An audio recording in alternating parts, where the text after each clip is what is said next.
I was staring at the prescription bottles lined up on my kitchen counter, still trying to process what the cardiologist had told me 3 hours earlier, when my phone rang. Brendan. My hand hesitated over the screen. At 62 years old, after 34 years with Toronto Fire Services, I'd learned to recognize patterns. And my son calling on a Wednesday afternoon meant one thing. He needed money. "Dad, you got a minute?" His voice had that careful brightness he used when he was working up to something. I counted the pills I needed to take. Beta blockers, statins, blood thinners. The doctor's words were still echoing. "Marcus, you're lucky. The angina caught it before a full infarction. But you need to reduce stress significantly." "What is it, Brendan?" "So, I've got this incredible opportunity. Remember I told you about the app I've been developing? Well, there's this accelerator program in Vancouver, and they want me. But I need to move out there by next month. And the thing is, how much?" A pause. 12,000. For the first 3 months. Rent, equipment, living expenses, while I get set up. "Dad, this is it. This is the one that's going to—" "No." The word came out flatter than I intended. "What?" "Dad, you didn't even let me explain." "I just came from the hospital, Brendan. I had chest pain. They ran tests. My heart—" "Oh." Another pause. Shorter this time. "Okay, but you're fine now, right? I mean, you're home. Look, I get the timing isn't great, but this opportunity won't wait. These spots fill up fast." And I said no. "Seriously? Dad, do you have any idea what you're asking me to give up? This could be huge. This could change everything. But sure, keep me stuck here because you had some chest pain. Thanks a lot." The line went dead. I stood there, phone in hand, listening to the silence of my house. Our house. The one Diane and I bought 32 years ago when I made full-time with the fire department. The one we raised both kids in. The one that, according to the property tax notice I'd opened that morning, was now worth $1.8 million in Toronto's insane housing market.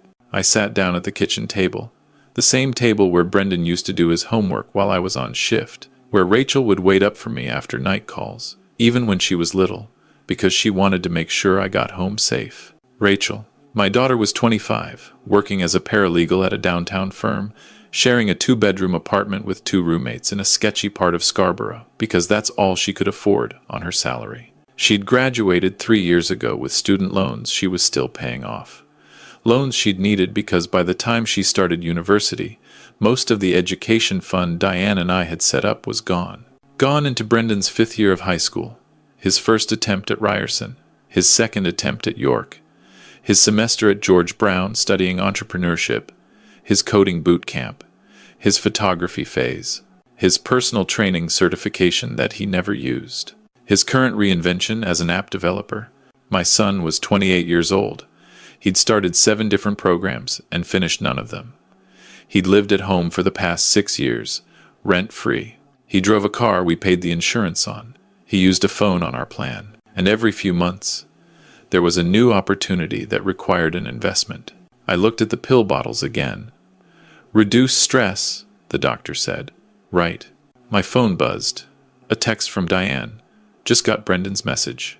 We need to talk when I get home." Diane worked as a bookkeeper for a property management company.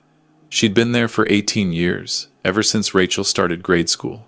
Steady, reliable. She handled our finances with the same precision she brought to her job, which is why I knew exactly what she was going to say when she got home. I picked up the pill bottles and went to get a glass of water.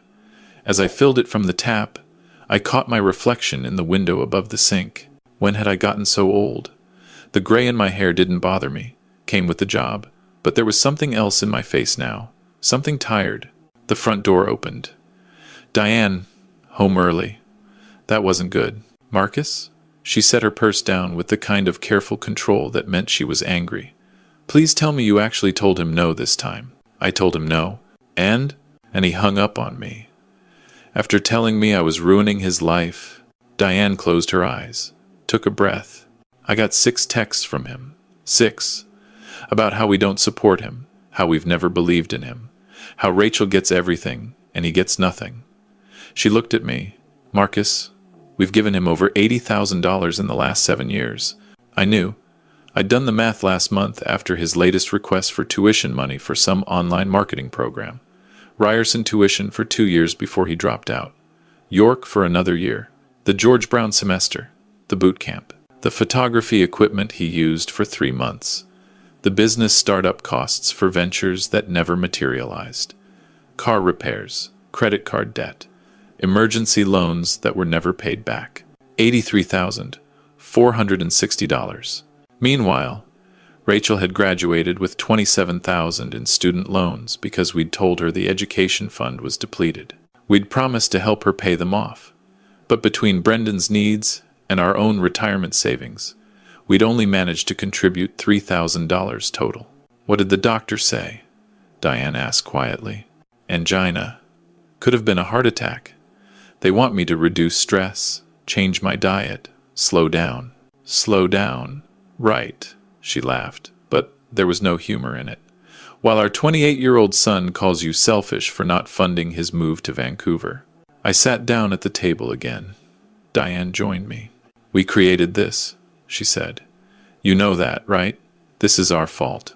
Diane, no, listen to me. When he was little and he struggled with school, we helped. We got him tutors, we gave him extra support. That was fine. That was good parenting. But then, when did we stop helping and start enabling? I thought about that. About the first time he dropped out of Ryerson. He'd been 19, and his reason was that the program wasn't right for him. Fair enough. People change their minds. So we'd supported him, taking a year to figure things out. Except the year became 2. And then he wanted to try York. Different program, he said. Better fit. Remember when he was 22? Diane continued. And Rachel came home from her first year at Waterloo for Christmas. She had that part-time job at the campus bookstore. Remember? She was so proud that she'd earned enough to pay for her textbooks.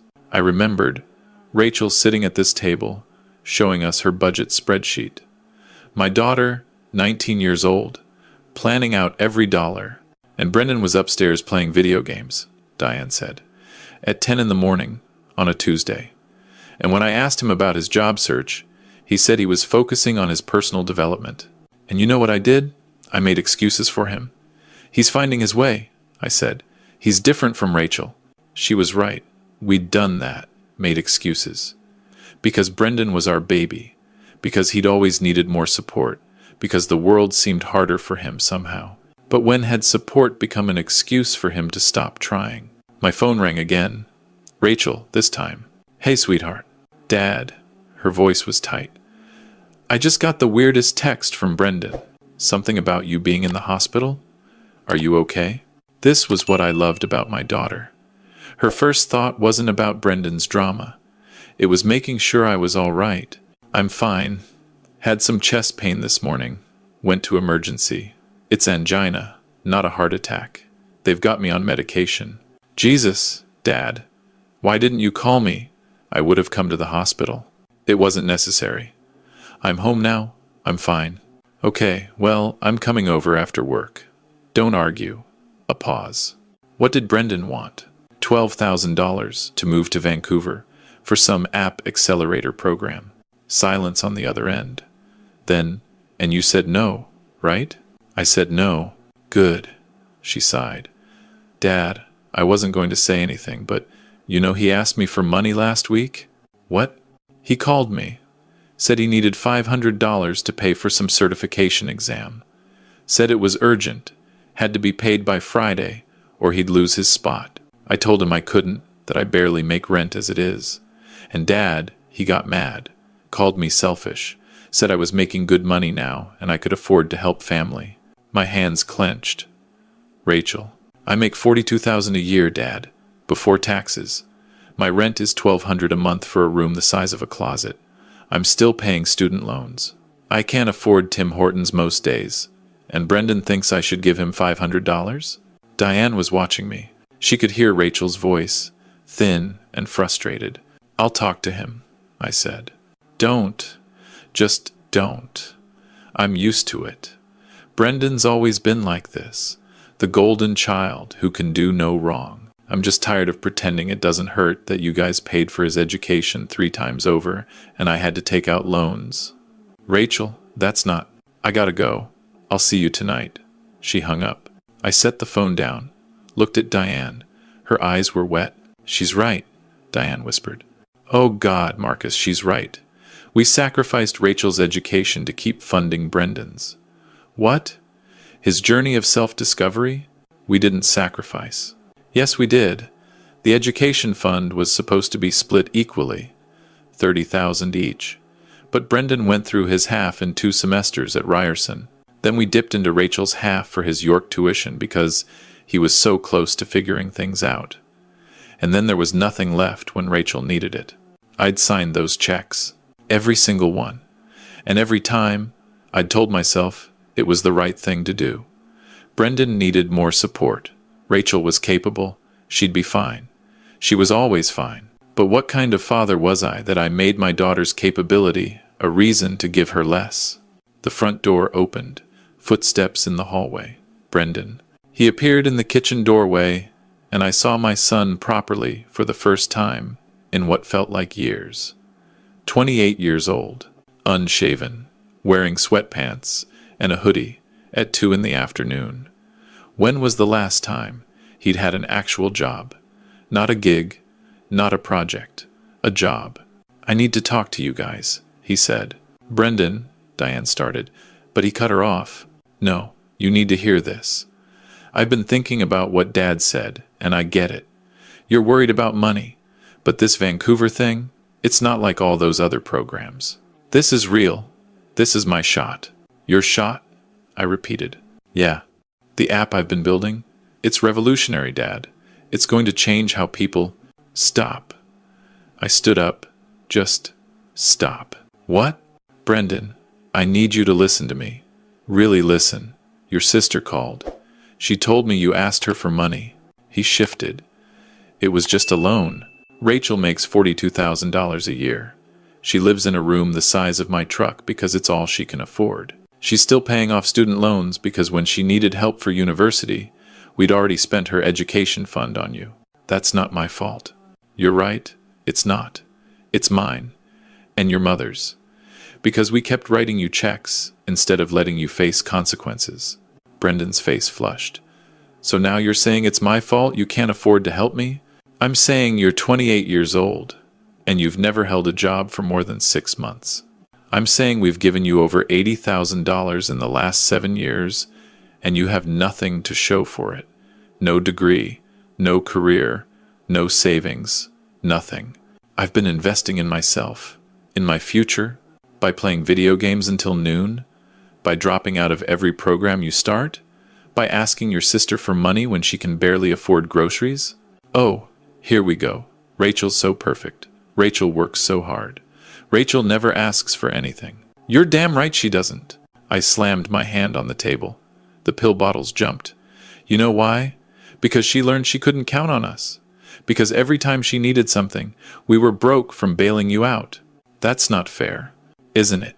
Brendan, look at yourself. Really look. You want $12,000 to move to Vancouver for another program, another chance, another, this is the one. How many times have we heard that? He went quiet, but his jaw was set in that stubborn way he'd had since he was a kid. Diane stood up. Brendan, we love you. You know that. But your father almost had a heart attack this morning. Almost. But he didn't. He's fine. I'm not fine. The words burst out of me. I'm 62 years old with heart disease. I should be retiring, traveling with your mother, enjoying the life we built. Instead, I'm working part-time security at the convention center to make extra money because I'm terrified we won't have enough for retirement after spending my daughter's inheritance on your education. The silence that followed was absolute. Brendan stared at me. My education? You act like I forced you to pay. Get a job. What? Get a job. Any job. I don't care if it's flipping burgers at McDonald's or stocking shelves at Walmart. Get a job, keep it for 3 months, and we'll talk about Vancouver. You can't be serious. I'm dead serious. You've got until the end of this week to find employment. You'll start paying $300 a month in rent. You'll pay for your own phone, your own car insurance, and you'll start contributing to this household. $300? Where am I supposed to get From the job you're going to get!" I was shouting now. Diane reached for my arm, but I couldn't stop. "Brendan, every single person in this family works except you. I'm 62 with a bad heart working security. Your mother's 59, on her feet all day doing bookkeeping. Rachel's 25, working 50-hour weeks and taking the bus because she can't afford a car. And you sit in your room and tell us about opportunities." He stepped back like I'd hit him. "I can't believe this. After everything I've been through, everything you've been through?" Diane's voice was cold. "What have you been through, Brendan? What hardship? What struggle? You've had a roof over your head, food in your belly, money whenever you asked. I have mental health issues. You know I struggle with anxiety, with depression. And you're just going to throw me out?" I'd heard this before, the mental health card. And yes, Brendan had struggled. We'd gotten him therapy when he was 17, put him on medication when he was 19, supported him through the hard times. But somewhere along the way, his legitimate struggles had become an excuse for everything. Can't finish school? Depression. Can't hold a job? Anxiety. Can't contribute to the household? Mental health.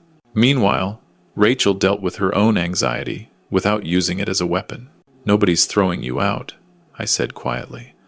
"But if you can't get a job and start contributing by the end of next month, you'll need to find somewhere else to live." "Wow. Okay. I see how it is." He turned to leave, then stopped. "You know what? I'm glad this happened. Now I know where I stand. Rachel's the favorite. I'm the disappointment. And that's never going to change no matter what I do." He walked out. A minute later, his bedroom door slammed. Diane sat down heavily. "Did we just—" "Yeah. I felt like I'd been hit by a truck. Or maybe that was just my heart." I reached for my pills, hands shaking. "Marcus, I'm okay. I'm okay."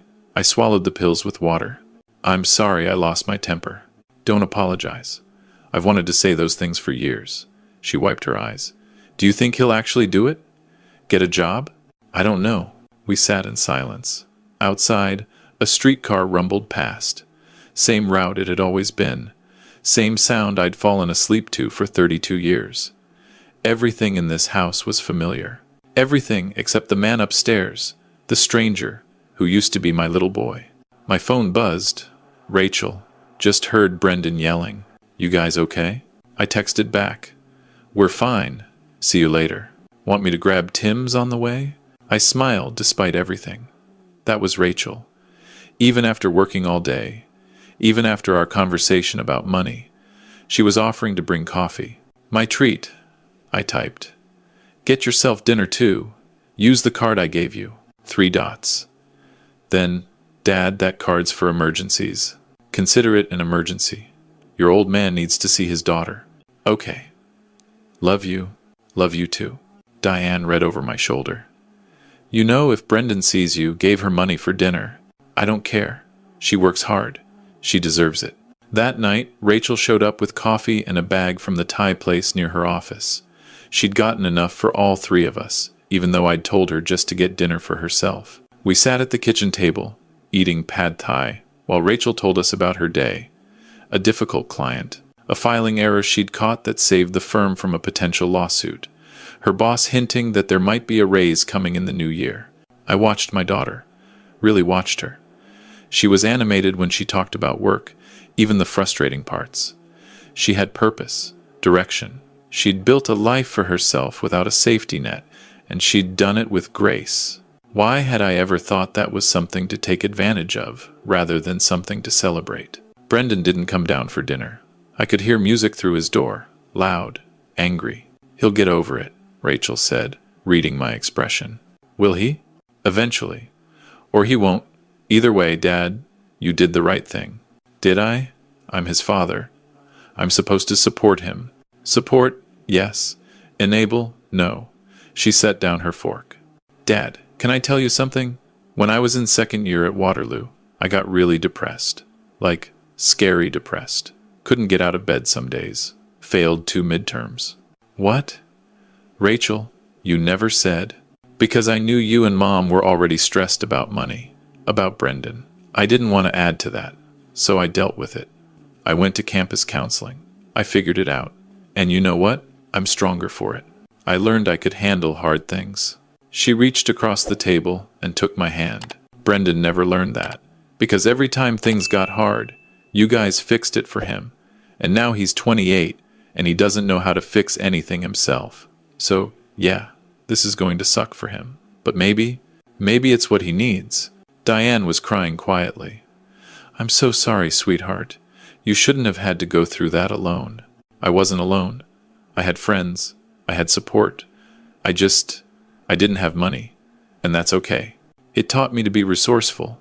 She squeezed my hand. I'm not mad at you guys. I promise. I just want you to know that Brendan will be okay too, if you let him struggle a little.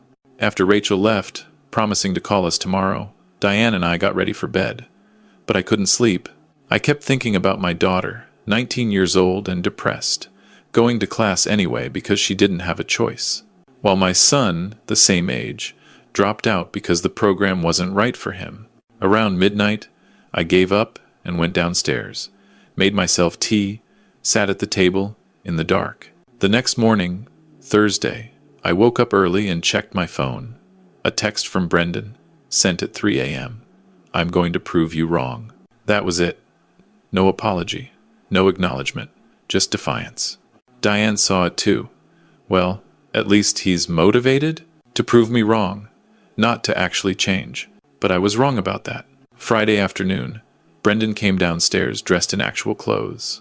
Jeans, a button-down shirt, his hair combed. I have a job interview at Best Buy, he announced. Electronics department. Diane and I looked at each other. That's great, honey, Diane said carefully. Don't sound so surprised. He grabbed his keys. I'm doing this, but I want you to know I'm doing it for me, not for you. He left. The door clicked shut. Should we? Diane started. Let's not get our hopes up. But I was hoping. God help me, I was hoping. He came home 2 hours later. Went straight to his room without a word. My heart sank. Then his door opened. He came downstairs, sat at the table. I got it, he said quietly. $22.50 an hour. Part-time to start, but they said it could go full-time in a few weeks if I work out. Brendan, I start Monday. He looked at me, really looked at me, for the first time in I don't know how long. I'm sorry about what I said, about Rachel being the favorite. That wasn't fair. You're not a disappointment, I said. Yeah, I kind of am. He laughed, but it was hollow. I'm 28 with no degree, no career, living with my parents. Rachel's 25 and has her shit together. Of course she's the favorite. It's not about favorites. Dad, can I say something? He took a breath. I know I've screwed up. A lot. And I know you guys have bailed me out a lot. Too much. I kept thinking the next thing would be the one, you know, the thing that clicked. And it never was. And instead of admitting that, I just kept moving to the next thing. Diane reached across the table. Brendan took her hand. I'm not promising I'll stay at Best Buy forever, he said. But I'm promising I'll show up. I'll work. I'll start paying you guys back. You don't have to.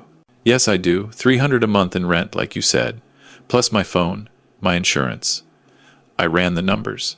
If I go full-time, I can swing it. I didn't trust myself to speak. Just nodded. Okay. He stood up. I'm gonna go upstairs and, I don't know, figure out what you wear to retail. After he left, Diane and I sat in silence. Do you think? She started. I don't know, but it's a start. That weekend, something shifted. Brendan started cleaning his room, not because we asked, but on his own. Sunday evening, he came down and helped with dinner for the first time in months. Years, maybe. Monday morning, he left for his first shift at 7 a.m. Came home at 4, exhausted. Retail is harder than I thought, he admitted over dinner. I was on my feet for 6 hours straight. My back is killing me. Welcome to the working world, I said, but I smiled when I said it. He smiled back. Yeah, I guess so. The weeks that followed weren't perfect. There were days when Brendan complained about his job, about his manager, about difficult customers. Days when I could see him wanting to quit, to move on to something easier. But he didn't. 6 weeks in, they moved him to full-time. 37 hours a week. He started getting paychecks. Real paychecks. The first time he handed me $300 in cash for rent, I almost cried. "It's not much," he said. "It's everything." 2 months after that, Rachel came over for Sunday dinner. Something we'd started doing again. All four of us, around the table like when the kids were young. "So," Rachel said, grinning at her brother. "Employee of the month. Nice." Brendan actually blushed. "It's not a big deal." "It absolutely is," Diane said. "We're proud of you." And we were. Not because he'd achieved something great, but because he'd shown up day after day, even when it was hard. Especially when it was hard. After dinner, Brendan pulled me aside. "Dad, I've been saving. I've got about $4,000 now. I want to pay you back. For all the money you spent on all those programs." "Brendan, you don't have to." "I want to. It's going to take a while. Like, years. But I'm going to do it." He paused. "And I want to apologize to Rachel. Really apologize. For asking her for money. For all the times I made you guys choose between us." She'd like that. He did apologize. That same night, called Rachel and talked for over an hour. I don't know what all was said, but when he came downstairs after, his eyes were red. "She's amazing," he said. "Did you know she's up for a promotion? She might make junior associate next year. Your sister's pretty special." "Yeah." He smiled. "She told me something. Said the reason she works so hard isn't just for herself. It's because she wants to prove that our family can do hard things. That we don't quit." I thought about that. About Rachel, 19 and depressed, going to class anyway. About Diane, 59, and dealing with her own health issues. Still working because we needed the income. About myself, 62 with a bad heart, picking up security shifts. We were a family that did hard things. And now, finally, Brendan was learning to do them too. 6 months after that conversation in the kitchen, the one where I'd lost my temper and issued an ultimatum, Brendan came to dinner with an announcement. "I'm moving out," he said. Diane's face fell. "What? Did something happen at work?" No, nothing like that. It's just, I've been saving, and I found a basement apartment in Mississauga. It's not much, but it's mine. Well, mine and 2 roommates. But still, can you afford it? I asked. Barely. But yeah, between my salary and what I've saved. He looked at me. "I need to do this, Dad. I need to prove to myself that I can." "Then do it." He moved out the following month. Called me when he struggled to assemble his IKEA furniture. Called Diane when he didn't know how to set up utilities. Called Rachel when he needed advice on grocery shopping on a budget. But he did it. He figured it out. Christmas that year, both my kids came home. Rachel brought her boyfriend, a lawyer from her firm. Brendan brought stories about his roommates and complaints about his landlord and a brightness in his eyes that I hadn't seen in years. After dinner, after Rachel and her boyfriend had left, Brendan stayed behind to help clean up. "Dad," he said, elbow deep in dishwater, "I need to tell you something." "What's that?" "I applied to go back to school, just part-time, just one course to start, at George Brown. But I want to finish something. Actually finish." "What program?" "Business administration. It's practical. It'll help me at work. And maybe eventually I can move into management. Or," he shrugged, "I don't know. But I want to find out." I dried a plate. "I think that's great. I'm paying for it myself. I've already saved enough for the first semester." "Brendan." "No, Dad. I need to do this on my own. But if you could help me study sometimes, you were always good at math." I pulled my son into a hug. 28 years old, and he finally felt like the man I'd always hoped he'd become. Not because he was successful, but because he was trying. Really trying. "I'd be honored to help you study." That night, after Brendan left, Diane and I sat in the living room with our tea. "Do you think we did the right thing?" she asked. "Making him get a job, charging him rent?" I thought about Brendan's face when he handed me that first $300, the pride in his voice when he talked about being employee of the month, the determination when he said he wanted to pay us back. "Yeah," I said. "I think we did." He might not have gone to Vancouver. That accelerator program might have been the one. Maybe. Or maybe it would have been like all the others. Another false start, another expensive lesson that we paid for instead of him. Diane leaned against me. Rachel texted me today, said she's glad Brendan's doing better, said it's nice to have her brother back. Have you noticed they talk now? Like, actually talk about real things. Because they're equals now, both working, both paying their own way, both adults. I kissed the top of her head. How's your heart? She asked. I checked in with myself. The tightness that had lived in my chest for years, the constant worry about Brendan, the guilt about Rachel, the fear that we'd failed as parents. It was still there. But it was lighter now, manageable. It's good, I said. It's getting better. 2 years later, I retired from my security job. My heart couldn't take it anymore, and we didn't need the money as desperately. Diane was talking about retiring too, in another year or so. Brendan was still at Best Buy, now an assistant manager, still taking classes at George Brown, 1 or 2 per semester. He'd paid us back $12,000 so far. We'd put it into an account for him, for when he graduated. He didn't know that yet. Rachel made junior associate. She and her boyfriend got engaged. She came over to show us the ring, and I swear I'd never seen her so happy. You'll walk me down the aisle? She asked me. Sweetheart, I wouldn't miss it for the world. At the wedding, a year later, I did walk her down the aisle. Brendan was there with a date, a girl from work who made him laugh. During the reception, my kids danced together, and I watched them from my table. 2 adults, both finding their way, both standing on their own feet. Diane squeezed my hand. We did okay, didn't we? Eventually, she laughed. Eventually counts. Maybe the hardest thing a parent can do is let their child struggle. It goes against every instinct. You want to fix it, solve it, make it better. You want to smooth the path and ease the way. But sometimes the path needs to be hard. Sometimes the struggle is the point. I didn't save my son by giving him money. I saved him by finally, after too many years, saying no, by making him face the consequences of his choices, by treating him like the adult he needed to become instead of the child I wanted to protect. And Rachel, my God, Rachel saved herself. She always had. I just wish I'd celebrated that instead of taking advantage of it. As I watched my kids dance at Rachel's wedding, laughing and whole and happy, I thought about that day in the kitchen, the day I lost my temper, the day I issued an ultimatum, the day everything changed. It was the hardest thing I'd ever done. It was also the best.